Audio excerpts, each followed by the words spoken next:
Serviceable, addressable market versus share of market. Dali lang yan. Parang ano lang yan.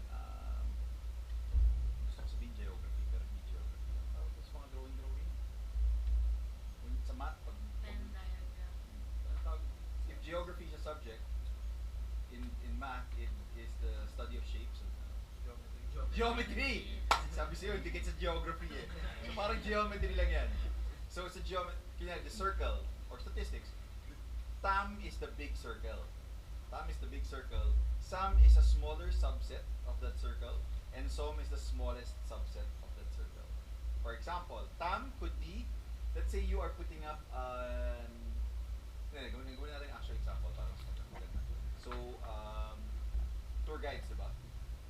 Philippines only, Asia, Philippines only muna. O, sige. Online. Online. So, the TAM would be maybe all Filipinos. Right? Kasi all Filipinos ang market mo kasi ang tours mo for Philippines, right? Or all, sorry, let me rephrase. All people who are looking for tours in the Philippines.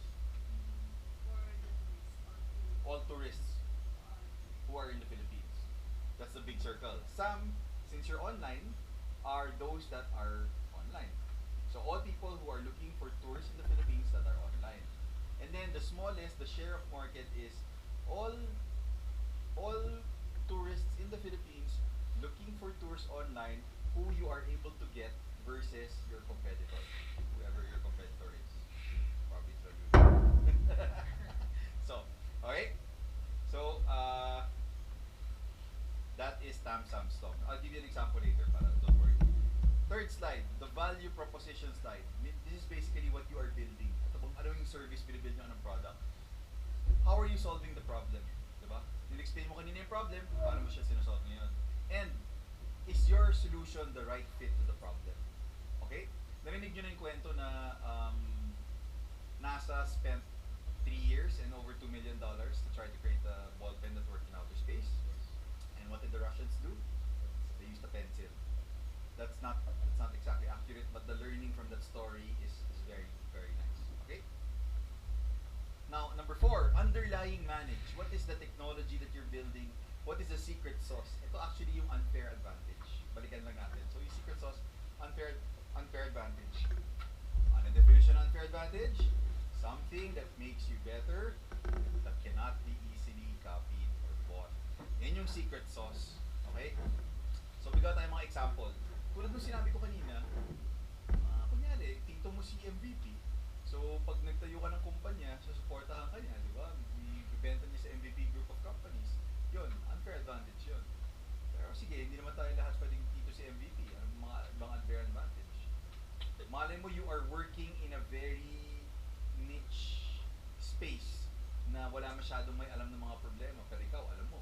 Like, kunyari, I didn't know about the corals, di ba? Or kunyari, you've been in the motor industry for how many years? So, pwedeng ganon, di ba? So, those are mga secret sauce. Yun ang unfair advantage. Or maybe meron kang technology na sa'yo lang, meaning ikaw na nag-create. Meaning, maybe yung super battery na ginawa ni Pao, mas maganda pa sa Tesla. Diba? Hindi natin alam.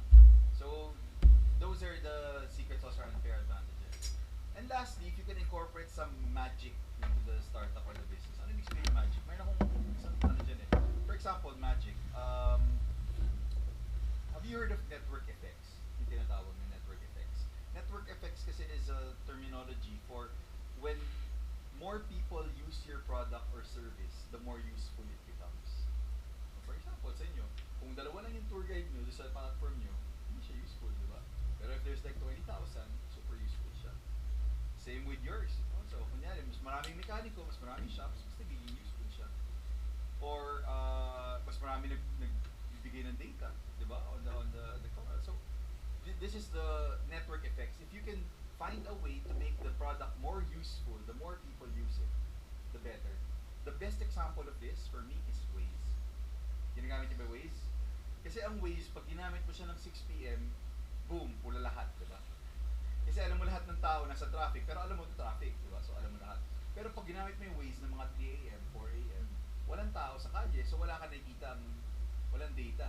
So the more people using it, Waze, the better it becomes. That's how network effects works. If you can come up with a way for you to for you to incorporate that into your business or product, then slide 5, the business model. So this is the flow of money from your customer to you. The whole process. Kailangan i-drawing mo yan or isulat mo para alam mo kung magkano yung kinukuha mo, tapos magkano yung kaltas ng bawat part hanggang sa magkano yung maiwan sa'yo. It's important. Number 2, it has to be scalable. In the world of tech startups, it has to be scalable. And that's what we're talking about today. What is scalable? Scalable is different from growth. I will tell you an example. Kunyari, meron akong gardener business. So, meron gardening or landscaping business. So, meron akong set of gardeners. Kunyari, meron akong 3 gardeners. Pag may tumawag sa akin na may job, pinapadala ko yung 3 gardeners ko dun sa isang truck, pupunta sila sa customer, magtatrabaho sila buong araw. Right? Kung gusto kong i-double yung business ko, ano gagawin ko? Dadagdag ako ng 3 pang gardener, possibly isa pang truck. So, ngayon, pag 2 customers, isa pupunta doon, isa pupunta doon. Team A, Team B. Gusto ko dumoble pa ulit, Team A, Team B, Team C, Team D. Right? So, my costs increase as much as I grow. Scalable is if you can serve 5 customers and 5 million customers without having to spend as much in the scale. It becomes more exponential. So, for example, in my example, kung ang ginawa ko na lang is gumawa ako ng app that connects all the gardeners to all the people looking for gardening jobs, and then kumikita ako ng commission, that's scalable. Yes? So, kunyari, gusto ko pumunta sa Indonesia, ila-launch ko yung product ko. Dali lang, di ba? Hindi ko kailangan maghanap ng gardener, hindi ko kailangan maghanap ng truck. Ila-launch ko lang yung product ko doon. So, automatically, I can double my market. 5 million to 10 million, for example. Okay? So, that is the difference between growth and scalability. Now, you have to find out if your business is scalable, has a scalable business model. Okay? So, next slide. Go to market plan. How do people find you? And how do you rise above the noise? Now, lalo na yung mga gumagawa ng app, ang pinaka-hate ko dito yung pag sinasabi nila, we plan to go viral. There is no such thing as planning to go viral. Kaya ito tinawag na viral. Okay? So, you have to have a plan kung paano ka madi-discover. Do you know that today, in the App Store, there are over 4 million apps. So, paano ka mahanap ng tao kung may app ka or kung may website ka? Even more websites. So, how do you rise above the noise? Okay? Next. Competitive analysis or competitive landscape. Now, remember this. There is no such thing as no competitors. Even if you currently feel that you do not have a competitor in the tech space, kung ano man yung kalaban mo ngayon, kung ang kalaban mo is papel at ballpen, competitor mo yun.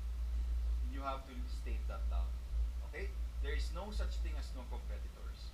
Next, I have a rule. Whenever you talk about your competitors, anywhere, nasa pitch ka man, nasa stage ka man, nasa event ka, may kausap ka lang tao, nasa party ka, kinukwento ko ng ginagawa mo. Whenever you talk about your competitors, the next thing you have to say is why you are better. And it's easier if you can put 3 reasons why you are better. Send the reason, 1, 2, 3. We're better than them because 1, 2, 3. Okay? So whenever you talk about your competitors, the next thing you do is talk about why you are better. That's the rule. Okay? Yes. For the competitive analysis, for example, po some examples dito, hindi pa po sila winning Yes. Alam mo na eh. Alam mo naman nandun na sila, di ba? Kung hindi mo alam siguro. Kung hindi mo alam na hindi pa sila nag-lunch or ano, baka pwede pa. Pero alam mo na eh, lagay mo na rin. Pero kasi diba, you have to mention the differences. Kumbaga, hindi pa namin alam yung full picture ng differences. Sabi mo.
to know your metrics. Kunyari,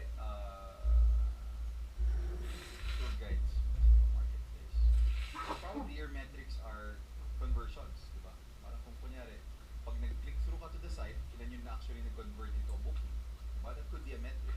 Pero kung ang minimeasure mo na is page views, ito hindi ako believe sa'yo, di ba? Kasi kung binigyan mo kong chart na, wow, we have 10,000 page views a month, pero wala ka namang conversions.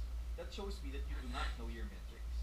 So I want to see a page or a financials that that include your metrics, and I want to know that you're measuring the right metrics.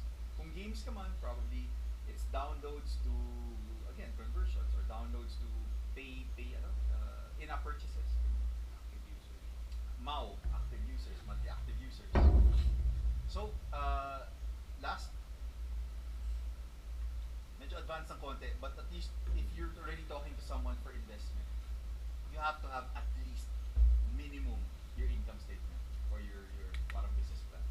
That's the pinaka-basic minimum, meaning magkano yung ginagastos mo over magkano yung kinikita mo. Yun lang. Yung JS curve, sige, medyo advanced na yan. So, later on, pwede nyo i-google yan. And last, the now and then what slide, meaning what is the current status, kamusta na kayo, anong ginagawa nyo, what is the traction, may customers na ba kayo, kumikita na ba kayo, ano yung future plans nyo, and of course, lastly, what do you need, bakit kayo nag-pitch in the first place. Okay? So, I will show you an example of the Airbnb's pitch deck when they first started. Their first slide, Air Bed and Breakfast, yun yung unang name nila, hindi sila Airbnb, Air Bed and Breakfast. Book rooms with locals rather than hotels. Galing, may meron silang tagline. You should also come up with a tagline para medyo makong-pro, tsaka medyo madali intindihin. I'll give you a tip. It's called 5x5. If you can describe your business in 5 words to a 5-year-old, then you have your tagline. Okay? Next. Ang hirap pala, no? Kasi naisip ko isa kotse, isa tour guide, tsaka hindi alam mo 5-year-old yan. Pero sige, subukan nyo. Okay? So the next slide, look, is their problem slide. Simple lang. Price, hotels leave you disconnected, and no easy way to book. Diba? 3 problems, next slide, boom, 3 solutions. Very, very easy. Save money, make money, share culture. Next, this is their market validation slide, which basically says that there are 630,000 using a competitor called Couchsurfing.com. So pinapakita nila na may market. Okay? Next, the Tam Samsung slide. So ito yung 1.9 billion trips are booked worldwide. Yun yung market nila. Pero out of that, 532 lang ang online so far. So for me, pinapakita niya na wow, merong 1.4 billion na market opportunity, di ba? And then out of the 532 million, 10.6 million are already with Airbnb. So it's very it's in one glance nakikita ko yung buong potential ng business. That's why this is so important. Next, product slide. Very easy to use. All you have to do is 1, 2, 3, search, review, and book. Kung may product ka na website or app or something, dapat may ganyan ka. Parang how to use it, 1, 2, 3. Okay? Next, business model. Tignan mo, napakasimple. We take a 10% commission on each transaction. Dapat ganyan kasimpleng intindihan, ha? Kasi di ba dyan, ang daming mga tiered model, whatever na, ang hirap-hirap intindihan. Dapat sobrang easy maintindihan yung business model. Tapos, 10.6 million users times $20 average fee, automatic, this is the potential revenue. Galing. Market adoption, ito yung go-to-market slide nila. So, paano sila naging popular? Paano sila nakilala? They partnered with different events. Nag-partner sila with mga people already in the industry. And they put themselves up on Craigslist. And the competitive slide. Tignan mo yung competitive slide niya. It's just a simple matrix. On the left is offline, on the right is online, on the top is affordable, on the bottom is expensive. So, pinoposition nila sarili nila as affordable and online. Okay? So, kung kaya nyo gawin yan, gawin nyo rin yan. Cross lang or matrix. Ako hindi ko shadow type yung chart kasi may check o kaya mga star. Medyo mahirap intindihan eh. Ako mas simple to eh. It's easier to see that. And then, ano yung rule after you talk about your competitors? After you talk about your competitors, what are you supposed to do? Ha? Why you're better. Diba? Why you're better. Ito nga 6 eh. Pero you have to remember the top 3 reasons why you are better. Diba? So after competitors, why you are better. Okay? Okay, so that's the 10 slides na ginamit nila. Now, I'll give you some overall tips and strategies lang, my personal favorites. Pag nag-google ka rin ng tips on a pitch, dami ring mga guides dyan. So I'll just give you my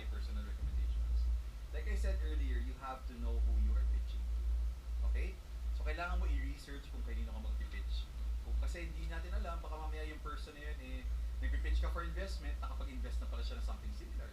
Di ba? So, ayaw mo ng ganun kasi may conflict of interest. Or baliktad, baka naka-reject na siya ng taong tulad mo. Then maybe you can even do some research kung bakit niya rin-reject yun. Maybe and change it a little bit. Di ba? So, these are things that you want to know before you pitch, not after. Okay? So, research your audience. Now, number 2, prepare answer slides. What does this mean? Pag nagpipitch ka na ng maraming beses, people will ask the same questions. You'll notice that people will ask the same questions. So you have 2 options. Number 1, palitan mo yung pitch mo para hindi na nila tatanungin yung questions na yun. Ipasok mo na. Or, number 2, gumawa ka ng extra slides. So that after nung last slide, pag tinanong yung question na yun, pupunta ka lang dun sa slide na yun, nandun na yung sagot. Bakit? Pag ginawa mo yun, una, wow, ang galing nitong tao to. Alam niya na yung itatanong ko, tapos meron na siyang sagot. I've actually suggested this or recommended this, and 2 of my teams have already done this. And because of their answer slides, they won the competition. One was sent to Hawaii first, and then after Hawaii, they won again in Barcelona. The second one was sent to Switzerland. Actually, there's a third one. They're going to be sent to Switzerland also. Seed Stars, correct. Actually, in the person ng food group, sa Good Meal Hunting. Yan, tanong niyo sa kanya experience niya, gano'n na gano'n. So, ang ginawa niya, nandun na siya sa tabi